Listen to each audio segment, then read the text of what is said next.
गुण व्युत्पत्ति अधिकार सहभुवो गुणः क्रमवर्तिनः पर्यायः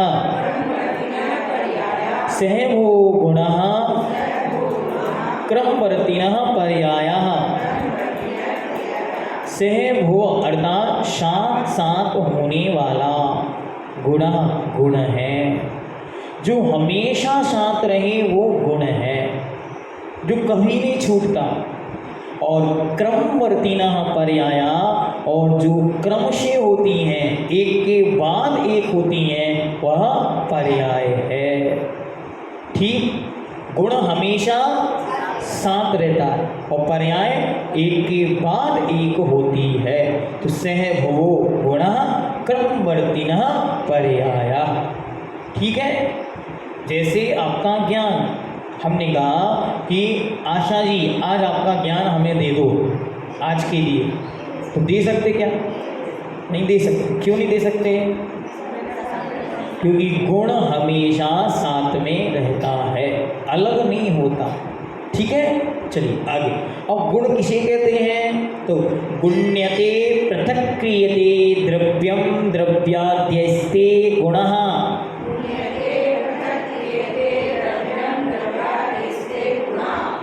गुण्यते पृथक् क्रियते द्रव्यम द्रव्याद्यस्ते गुणः।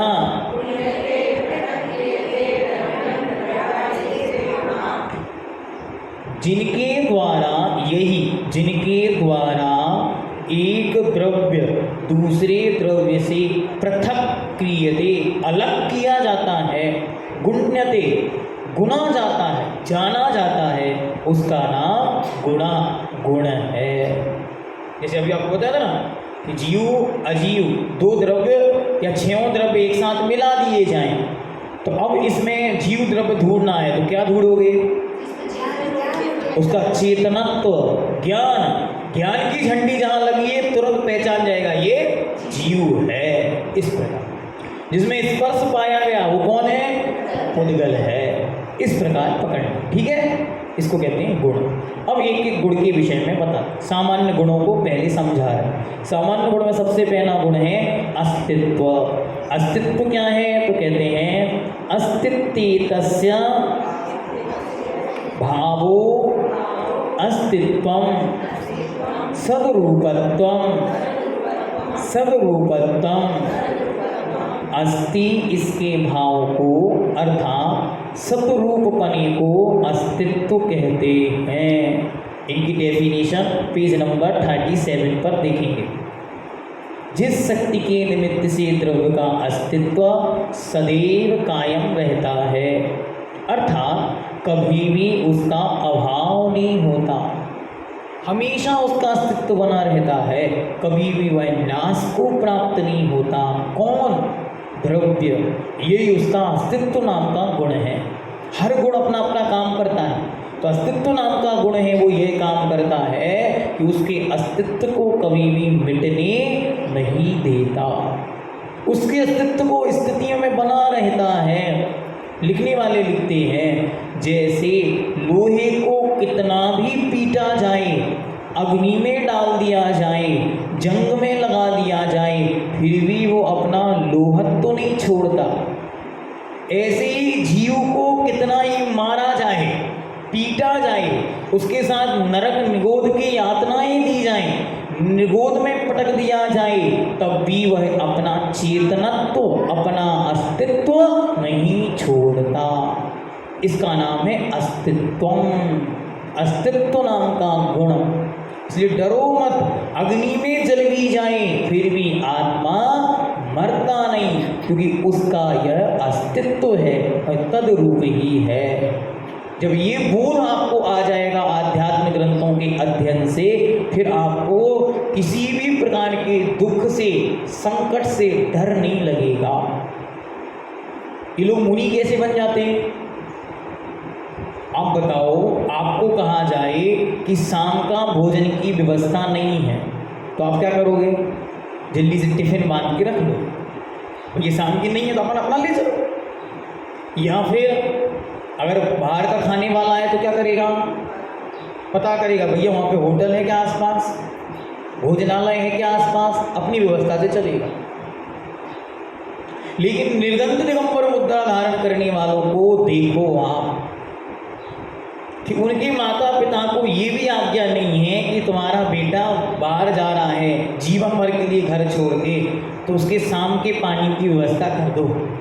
क्या कि कम से कम उसको एक स्टील की 5 लीटर की कैन दे दो कैंपर, तो कम से कम उसके शाम को पानी की व्यवस्था तो हो जाए। सुबह अगर किसी ने चौका नहीं लगाया तो कम से कम पानी तो पी के काम चल जाएगा। ये क्या है, ये आध्यात्म में ऐसे डूब गए हैं, उन्हें आध्यात्म का ऐसा बोध हो गया है कि मेरे अस्तित्व का कोई भी नाश नहीं कर सकता। हम लोगों को अपनी मान कषाय के कारण अस्तित्व का घबराहट होती है। अगर हमारा नाम नहीं बुला तो इतना बड़ा प्रोग्राम और हमारा नाम नहीं बोले तो ऐसे कैसे काम चलेगा, तो अस्तित्व का खतरा मंडराने लगता है। अरे इतना बड़ा शिविर लगाया और हमको बुलाया ही नहीं, पूछा ही नहीं हमको, तो अस्तित्व पर खतरा मंडराने लगता है। तो जिनको आध्यात्म की इन धाराओं से जिनका जीवन जुड़ गया है उन्हें बिल्कुल डर नहीं लगता। उन्हें तो ये लगता है कि मैं कहीं भी रहूं मेरा अस्तित्व सदा रहने वाला है, उस पर कोई खतरा नहीं है, उसका कोई नाश करने वाला नहीं। ऐसी अनुभूतियों में डूब जाता है कि मेरे अस्तित्व को कोई नहीं मिटा सकता, कोई मेरा नाम मिटा सकता है, इस पर्याय को मिटा सकता है, लेकिन मेरे अस्तित्व को कोई नहीं मिटा सकता। ऐसा इससे आध्यात्म सीखना है। इसलिए आलाप पद्धति ग्रंथ महत्वपूर्ण है कि मेरे अस्तित्व को कोई मिटाने वाला नहीं, मुझे अपने अस्तित्व का खतरा नहीं आता समझ। बाकी मान कषाय जब तीव्र होती है तो हर जीव को अपना अस्तित्व का खतरा है। इतना बड़ा प्रोग्राम किया और मुझे भूल गए, अब मेरा अस्तित्व खत्म हो रहा है। इसलिए लोग मरते समय brain haemorrhage, depression, heart attack में चले जाते हैं। क्यों? उन्हें लगता है अब मैं मर रहा हूँ, मेरा अस्तित्व खत्म हो रहा है, अब कोई मेरा नाम नहीं लेगा, अब मेरी कोई पहचान नहीं रहेगी। ऐसा सोचकर वह डिप्रेशन में चले जाते हैं और उन्हें ब्रेन हेमरेज जैसी समस्या उत्पन्न हो जाती है, हार्ट अटैक हो जाता है। मोस्टली जीव सोते समय हार्ट अटैक में मर जाते हैं, उन्हें डर लगा रहता है अगर मैं नहीं बचा तो मेरा अस्तित्व क्या। इसलिए आप लोगों को कम से कम जीवन में इतना सीख जाना है, अपने अस्तित्व का खतरा हमको तो नहीं है, क्योंकि हमें पता है हम जहाँ रहेंगे वहाँ अपना अस्तित्व कायम रहेगा। उस शक्ति को अस्तित्व गुण कहते हैं, अथवा जिस द्रव्य का जो स्वभाव है उस स्वभाव से कभी च्युत ना होना, यही उसका अस्तित्व है। मेरा ज्ञान गुण, मेरा चेतनत्व ना कभी मुझसे जुदा हुआ है ना होगा। रुपया पैसा छीना जा सकता है, ज्ञान नहीं छीना जा सकता। इसलिए रुपया पैसा भली कम कमाना, लेकिन ज्ञान इतना कमाना कि आपको लगे उस ज्ञान की अनुभूतियों से कि मैंने अपने जीवन में बहुत कुछ किया है। ये नियम है कि धन एक दिन छूटेगा, लेकिन ये नियम है कि ज्ञान कभी नहीं छूटेगा।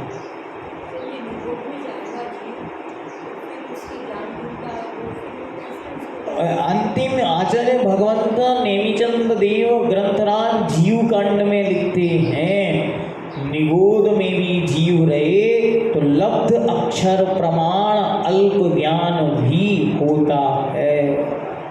वहाँ भी ज्ञान होता है, यद्यपि उसकी अभिव्यक्ति नहीं होती है, क्योंकि माध्यम नहीं मिलने से अभिव्यक्ति नहीं होती। जैसे गूंगा है कि गूंगे को ज्ञान नहीं होता, लेकिन बोलता नहीं। ऐसी उनकी वचन वर्गणाएं नहीं है, मन नहीं है, इसलिए बोलने की सामर्थ्य नहीं है, अपितु वह ज्ञान से रहित कभी नहीं होता। दोनों होते हैं, ठीक है। चलिए, प्रत्येक जीव के निर्णय बना लो कि हम कहीं भी रहें हमारा अस्तित्व जिंदा रहेगा। अब तो निगोद में जाने पर भी डर नहीं लगना चाहिए।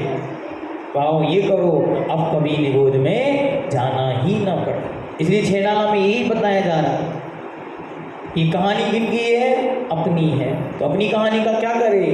अब इसे रिपीट नहीं करना है। अपनी तो है, ठीक है, लेकिन ऐसी कहानी अब रिपीट नहीं करना, हर दिन कुछ स्पेशल करना। चलो आगे, दूसरा गुण वस्तुत्व नाम का गुण, पेज नंबर 35, सूत्र नंबर 95। वस्तुनो भावो वस्तुत्वम सामान्य विशेषात्मकम वस्तु, सामान्य विशेषात्मको वस्तु, सामान्य विशेषात्मकम वस्तु, सामान्य विशेषात्मक वस्तु होती है और उस वस्तु का जो भाव है वह वस्तुत्व है। चलो पेज नंबर 37। वस्तुत्व गुण किसे कहते हैं? जिस शक्ति के निमित्त से द्रव्य में अर्थ क्रियाकारित्व पाया जाता है उस शक्ति को वस्तुत्व गुण कहते हैं। जैसे घड़ी में जलायन, जल धारण आदि अर्थ क्रिया है अथवा सामान्य विशेषात्मक वस्तु होती है, उस वस्तु का जो भाव है वह वस्तुत्व है। अर्थ क्रियाकारित्व मतलब उसका प्रयोजन, उसका उपयोग। आप कहते हो ही इज बेस्ट, कोई काम का नहीं है, बेकार है, लेकिन फिर भी वह वस्तुत्व गुण के नियोग से कार्यकारी है, काम करेगा।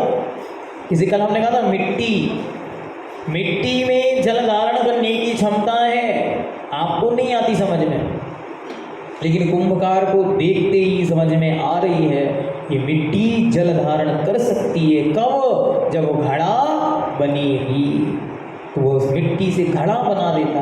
यही उस वस्तु का वस्तुत्व है। ऐसी प्रत्येक द्रव्य में अपना अपना वस्तुत्व है, वह अपने अपने प्रयोजनभूत है। इसलिए कोई भी अप्रयोजनभूत नहीं है। इसलिए अपनी जीवन को कभी भी कोसना नहीं है, इग्नोर नहीं करना है। जैसे आप बहुत बड़े बड़े काम नहीं कर पाए हैं तो ये इग्नोर करने की बात नहीं है, अपनी वस्तुत्व को समझने की बात है। मुझ में भी भगवान बनने की अर्थ क्रियाकारित्व छिपा है, मुझ में भी अनंत चतुष्टय उत्पन्न करने रूप वस्तुत्व है।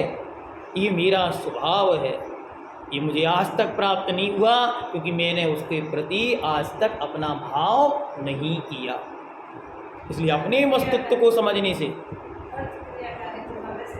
अर्थ क्रियाकारित्व का मतलब है प्रयोजन, उपयोग, उसका प्रयोग, उसके द्वारा होने वाला कार्य, क्षमता, योग्यता और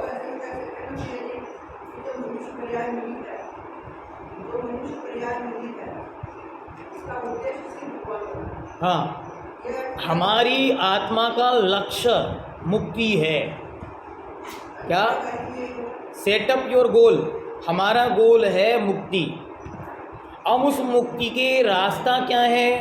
तो उन्होंने लिखा सम्यक दर्शन ज्ञान चारित्राणि मोक्ष मार्गा। अब हमारा एक काम रह गया इस जीवन में, इन तीनों को उपलब्ध करना। क्या?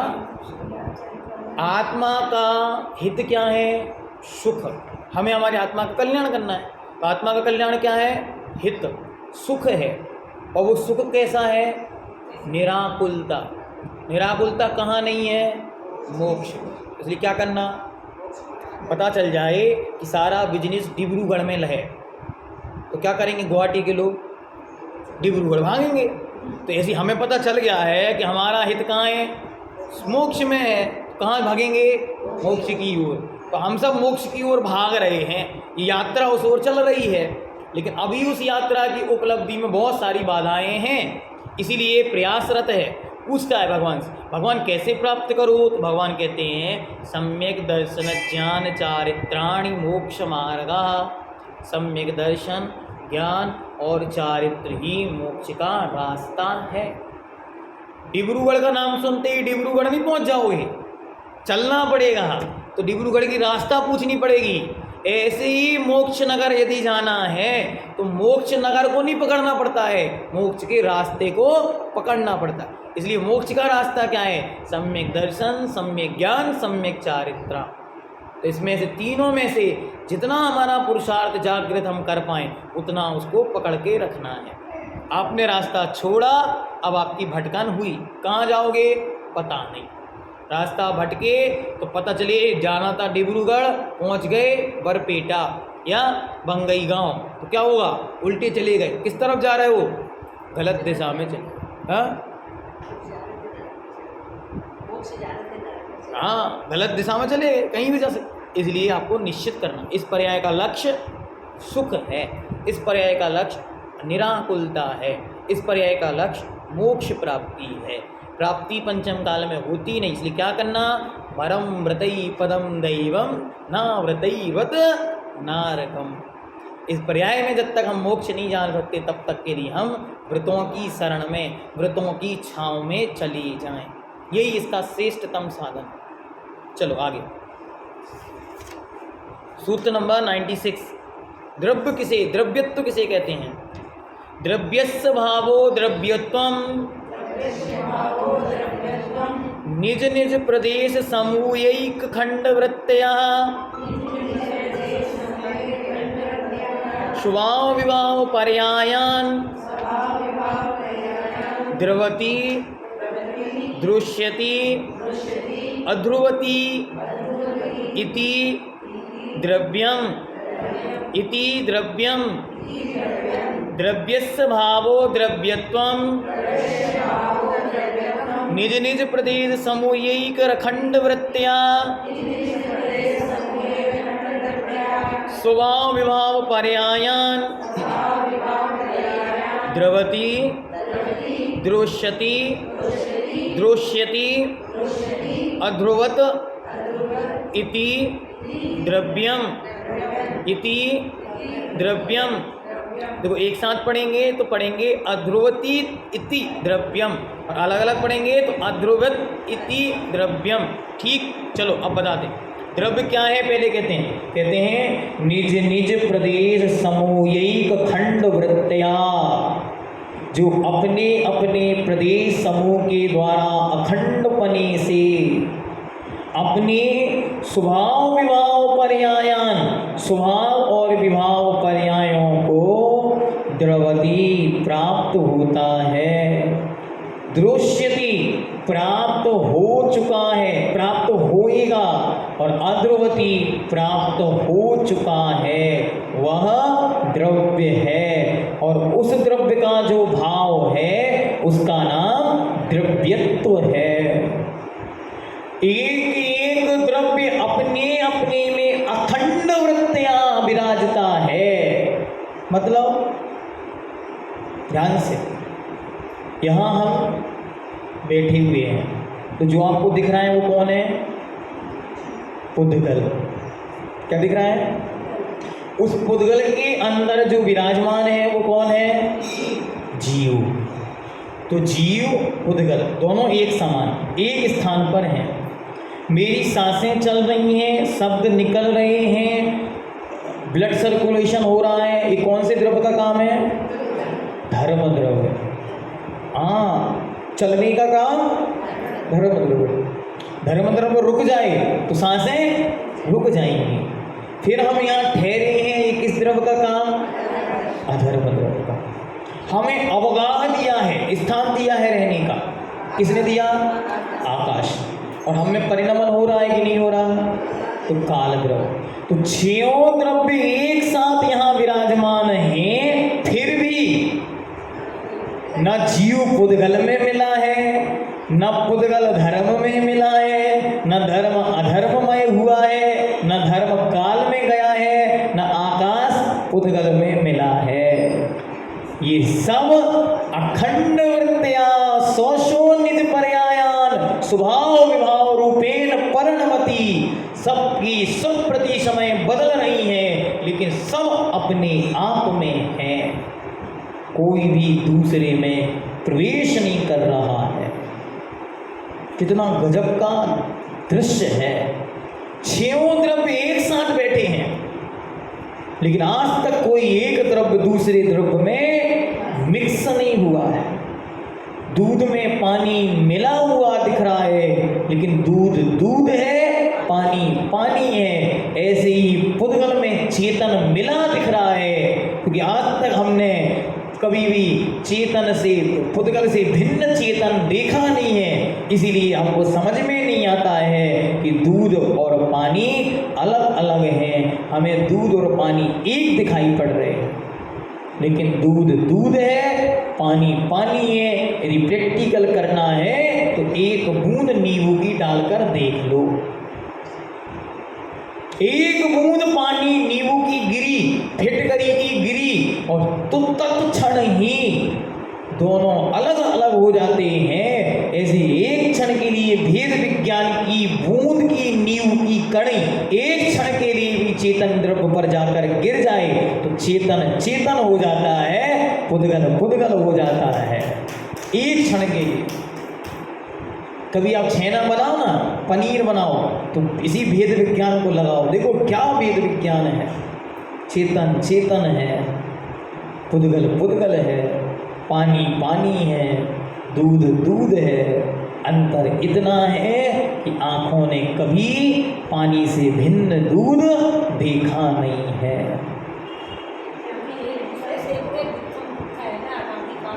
हाँ, अनादि आज तक किसी ने भी दूध को भिन्न नहीं देखा ना। ये कैसे कहते हैं कि दूध अलग होता है, पानी अलग होता है? लेकिन जिनने पनीर बनाया है, जिनने छेना बनाया है, वो एक क्षण में कह देंगे दूध दूध है, पानी पानी है, पानी अलग रंग का है, दूध अलग रंग का है। इसी चेतन का रंग अलग है, पुद्गल का रंग अलग है।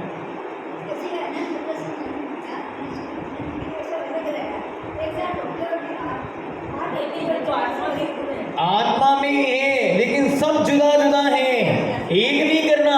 अभी आगे समझेंगे ये सब विषय कि एक बार में ध्यान रखो, चेतन अलग है और चेतन में ज्ञान गुण अलग है। क्योंकि चेतन उपयोग का नाम है और ज्ञान गुण का नाम है। अभी तो कह रहे हैं कि बिना ज्ञान के कभी चेतन नहीं होता, और अभी आगे चल के कहेंगे, समझाएंगे, तब समझाते हुए कहेंगे कि पर्याय बताएंगे। अभी जब पर्यायों की चर्चा करेंगे तब बताएंगे कि चेतन में जो उपयोग है, वो ज्ञान जो है, वो ज्ञान गुण की पर्याय है, और बाकी जो कुछ है वो सब पुद्गल द्रव्य की पर्याय है। मजा आएगा आगे, चलो आगे चलो। इसको समझाने में आध्यात्म आता है।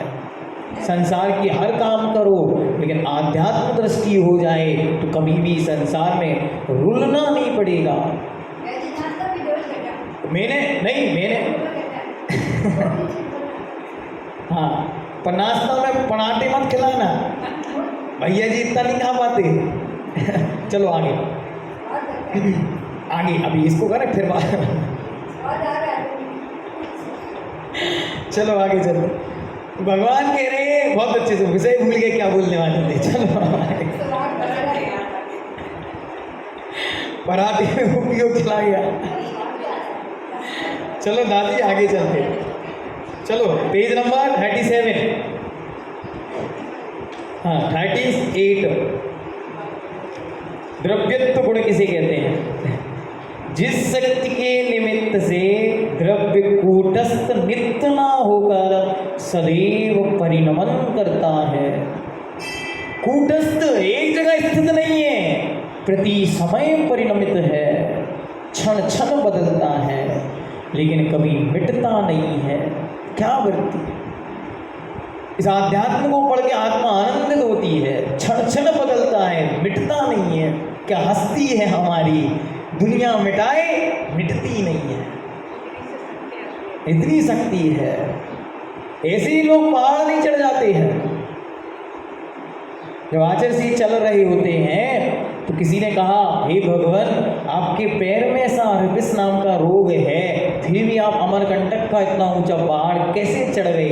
तो आचर जी बड़े मुस्कुराते हुए कहते हैं, पैरों में कहाँ दम था, ये पहाड़ तो हौसलों ने चढ़ दिए हैं। क्या पैरों में कहाँ दम था, ये पहाड़ सम्मेल से करके हौसलों ने चढ़ दिए हैं। अगर पैरों के पर सम्मेल से कर कोई चढ़े तो 8-10 किलोमीटर से आगे नहीं चल सकता।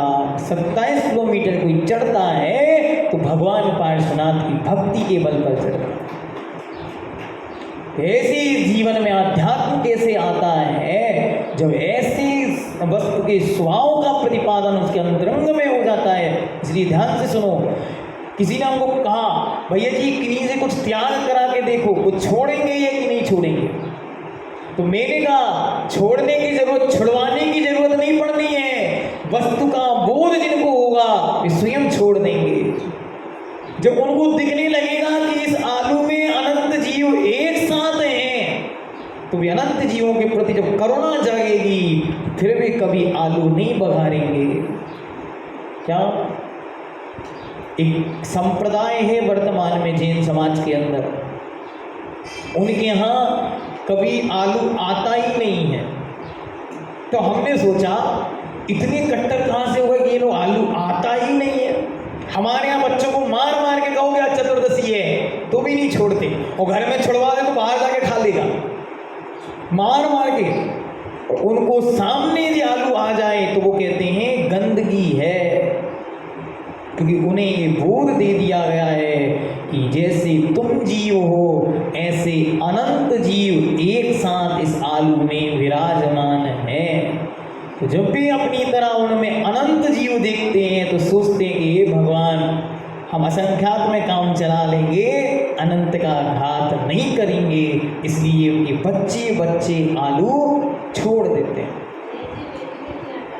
हाँ, ऐसे ही जीव बनाना है। रात्रि भोजन सुनो कैसे दृढ़ विश्वासी है वो। एक बच्चा था छोटा सा, वो एक घर में गया उनके मामा के घर, और उन्होंने देखा कि मामा रात्रि में भोजन कर रहे हैं। तो उसने अपने पापा को फ़ोन लगा दिया, पापा मुझे यहाँ से ले जाओ। बोले क्यों? बोले ये सब लोग तो अजैन हैं, रात में खाते हैं, पाप करते, पापा इन पापियों के साथ मुझको नहीं रहना।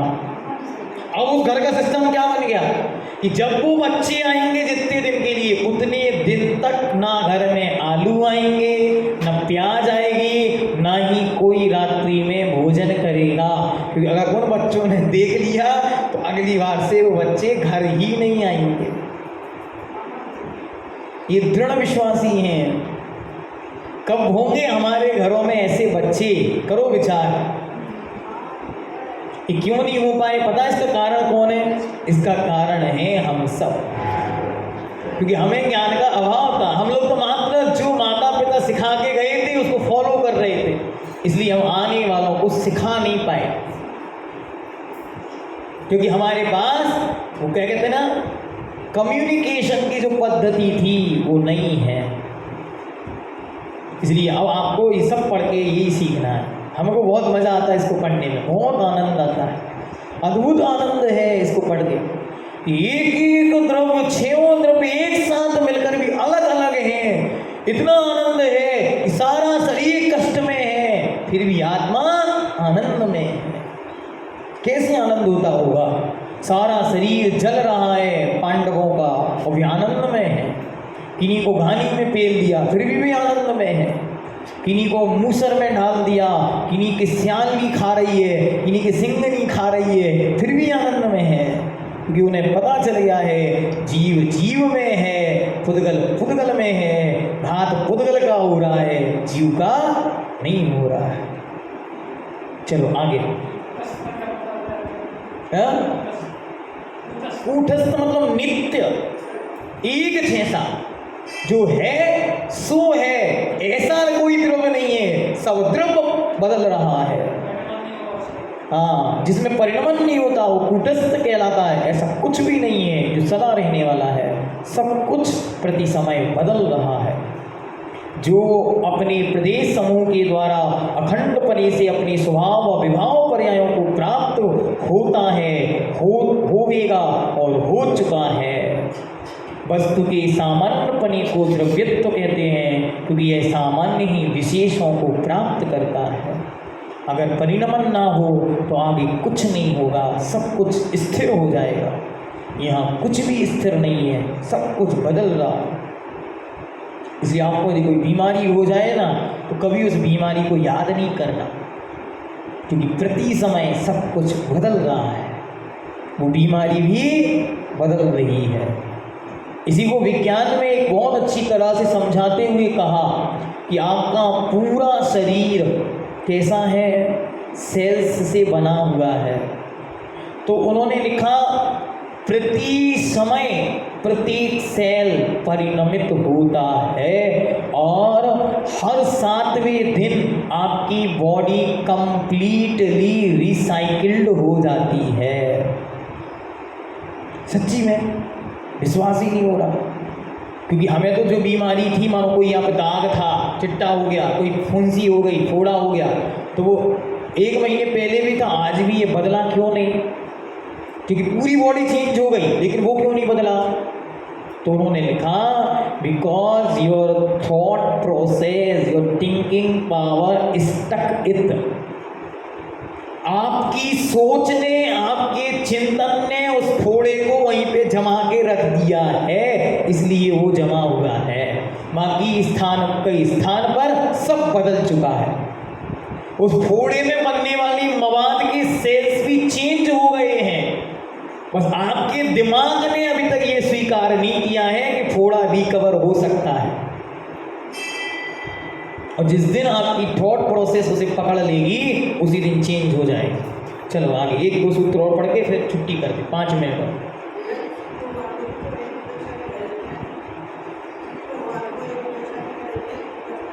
सिद्ध भगवान एक स्थान पर स्थित हैं, कूटस्थ हैं, नहीं, ध्यान से समझो, अपेक्षाकृत स्थानगत कूटस्थ हैं। अभी आगे कहेगा, कहेंगे भगवान उनमें भी प्रति समय अवरुलभुत्व गुण के कारण नियम से निरंतर षड्गुणी हानि वृद्धि रूप परिणमन हो रहा है।